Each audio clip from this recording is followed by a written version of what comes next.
So the Holy Spirit has been taking me to Mark 4, where sowing a seed, right?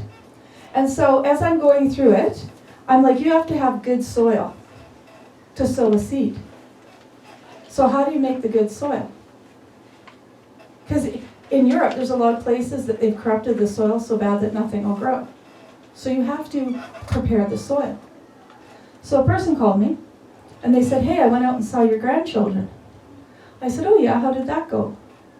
And they said, oh my goodness, I walked in, 2 of them hid, but it wasn't long before all 3 of them almost had me off the couch on the floor, because they were wrestling and hugging and kissing and just loving on me.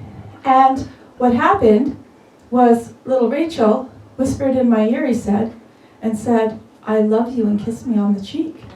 And he was just surrounded by this love. I said, okay, what happened next? Because he had this long story for me.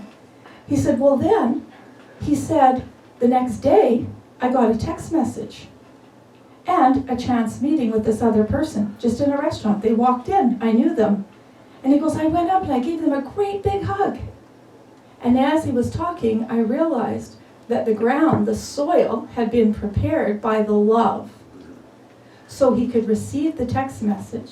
So he could hug that person and receive the message they had for him. And both people told him, why do you feel guilty? Why do you feel condemned? None of us condemn you. And all of a sudden the light came on. But the soil was prepared by the children. He never would have probably answered the text. May not have ducked out instead of seeing the person. But that's what the whole idea of love is to prepare the soil. Otherwise you can't receive the word. You can't receive a new day, right?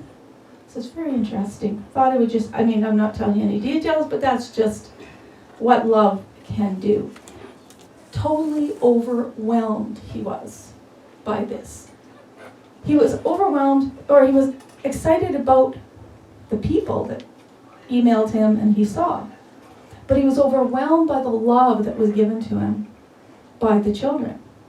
He says, those little buggers, he said, which I rescinded, or rejected. But you know what he said? Those little guys got to my heart.